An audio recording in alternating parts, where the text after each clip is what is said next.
दौनो काया दादा नो दयु एक गड्ढा नहीं पटवा पाइस दादा दयु है। जो बोला गया है और जिस लहजे में बोला गया है वो आपत्तिजनक है, दुर्भाग्यपूर्ण है और इस तरह के बयानबाजी करके वो सुर्खियों में रहना चाहते हैं। रीवा सांसद जनार्दन मिश्रा अपने एक बयान को लेकर एक बार फिर से सुर्खियों में आ गए हैं। उन्होंने पूर्व विधानसभा अध्यक्ष स्वर्गीय श्रीनिवास तिवारी पर आपत्तिजनक टिप्पणी की है, जिसके बाद रीवा की सियासत गर्मा गई है। सियासत में अपना कद बढ़ा रहे स्वर्गीय श्रीनिवास तिवारी के पोते सिद्धार्थ तिवारी ने सांसद के इस बयान को आपत्तिजनक करार दिया है। 2023 विधानसभा चुनाव से पहले सिद्धार्थ तिवारी ने कांग्रेस का दामन छोड़ भाजपा की सदस्यता ली। भाजपा ने उन्हें त्योंथर से अपना प्रत्याशी घोषित किया और सिद्धार्थ को वहां से जीत भी मिली, लेकिन दादा पर हुई आपत्तिजनक टिप्पणी उनसे सहन नहीं हो सकी। रीवा सांसद के दिए इस बयान पर सिद्धार्थ तिवारी के साथ साथ कांग्रेस के कई जनप्रतिनिधि भी इसे आपत्तिजनक करार कर चुके हैं। मैं तो उस प्रोग्राम में था नहीं, लेकिन मीडिया के मित्रों आप लोगों के माध्यम से ही मुझे एक वीडियो क्लिप मिली है। निश्चित तौर पर आपत्तिजनक है। जो बोला गया है और जिस लहजे में बोला गया है वो आपत्तिजनक है, दुर्भाग्यपूर्ण है और किसी भी दिवंगत व्यक्ति के बारे में इस तरह की बातें नहीं करनी चाहिए और ख़ास तौर से एक इतने बड़े राजनीतिक कद के व्यक्ति जिन्होंने अपना पूरा जीवन सर्वहारा वर्ग के उत्थान और विंध्य के विकास के लिए न्यौछावर कर दिया हो, उनसे भावनात्मक तौर पर जुड़े हुए पूरे देश में लाखों लोग हैं और इस तरह की टिप्पणी से वो आहत हुए हैं। मैं इतना ही कहना चाहूँगा कि आपत्तिजनक है और इस तरह की बातें नहीं करनी चाहिए किसी इतने बड़े व्यक्तित्व के नेता के लिए, ख़ासतौर से जो अब इस दुनिया में नहीं है। हमारी संस्कृति के ये खिलाफ है और मुझसे अगर किसी को कोई गुरेज है तो वो मुझसे सीधे बात कर सकते हैं, मेरे खिलाफ कुछ भी कह सकते हैं, सबको हक है। परंतु दिवंगत हुए मेरे बाबा के खिलाफ इस तरह की टिप्पणियाँ आपत्तिजनक है। इसके पहले भी बहुत सारे इंसिडेंट ऐसे हुए जब रीवा सांसद ने कहा है, तब भी यही सिचुएशन थी जो इस दुनिया में मुझे को लेकर इस तरह कहना चाहिए।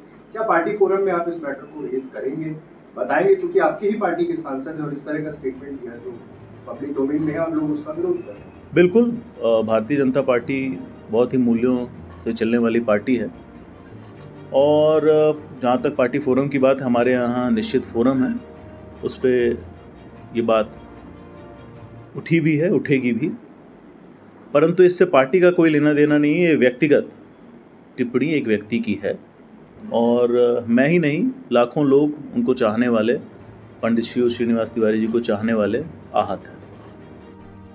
उनका एक बयान आया है परसों, एक ब्रिज के उद्घाटन अवसर पर उन्होंने बयान दिया है कि 25 साल पहले कांग्रेस ने कुछ नहीं किया।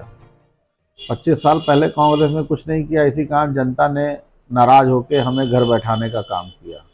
लेकिन 2003 से 2023 20 साल में भारतीय जनता पार्टी की सरकार है और सांसद जी लगातार तीसरी बार चुने गए हैं। सांसद जी ने क्या किया है वो जनता को बताना चाहिए। आज आप बुजुर्ग नेता, वरिष्ठ नेता और मार्गदर्शन है सबके, श्रीनिवास तिवारी, उनकी क्यों चर्चा हो रही? चर्चा तो आपकी होनी चाहिए, चर्चा तो भारतीय जनता पार्टी करनी चाहिए। हमने क्या किया? आपने जिन गांवों को गोद लिया उनका आपने क्या किया? उन गांवों की क्या स्थिति है बताइए? कुछ नहीं है। सच्चाई तो यह जानने की जरूरत है कि उसी दल के अंदर उन्हीं के परिवार का सदस्य विधायक है, तो सांसद जी का उसका क्या झगड़ा है, यह इसके तह तक जनता को भी जाना चाहिए, आप लोग को भी जाना चाहिए। अचानक उनका श्यामलाल द्विवेदी से प्रेम क्यों छिटक पड़ रहा है, ये विषय तो आप पत्रकार हैं, आप सबको पूछना चाहिए। तो भाई संजय गांधी अस्पताल तो तिवारी जी लेके आए, वो सड़क के गड्ढों की बात करते हैं, तो गड्ढे नहीं थे, लाइट नहीं थी, इसलिए ना जनता ने हमें घर बैठाने का काम किया।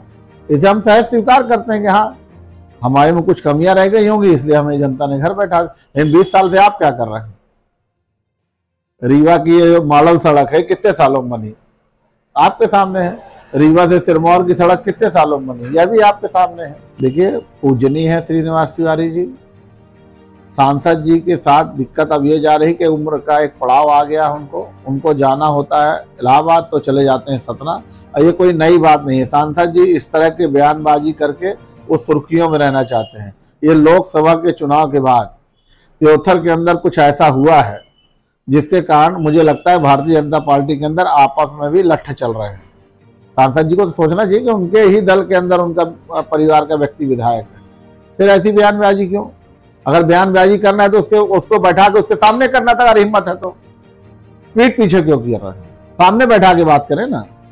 अगर उनको लग रहा है कि उसने लोकसभा में मदद नहीं की, किसी और दल के साथ रहा, तो पार्टी से बाहर करवा देना चाहिए। लेकिन नमस्कार, मैं डॉक्टर अखिलेश पटेल, संचालक नेशनल हॉस्पिटल रीवा से। आज आप लोगों के माध्यम से कैंसर के लक्षण को कैसे पहचाने इस विषय में एक छोटी सी जानकारी देना चाहूँगा। बात करें कि विंध्य क्षेत्र में पुरुषों में सबसे ज़्यादा कैंसर मुख का कैंसर होता है। मुख के कैंसर को कैसे पहचाने? कभी भी मुंह में या जबान में कोई भी छाले जो हफ्ते 10 दिन से ज़्यादा समय तक हैं, दवाओं से ठीक नहीं हो रहे हैं, तो अपने नज़दीकी चिकित्सक को जरूर दिखाएं। हो सकता है वो बड़ी गठान हो। लक्षण जो है शुरुआत में ही पहचान में आ जाते हैं तो उसका संपूर्ण इलाज हो सकता है। दूसरी बात करें महिलाओं में, तो महिलाओं में विंध्य क्षेत्र में बच्चेदानी का कैंसर और ब्रेस्ट छाती की गठान का कैंसर सामान्यतः पाया जाता है।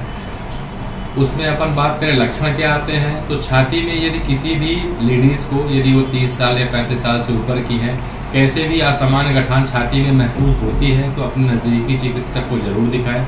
वो सामान्य या असामान्य या कैंसर जैसे भी बीमारी हो सकती है। और महिलाओं की दूसरी जो सबसे बड़ी बीमारी है वो होती है बच्चेदानी का कैंसर।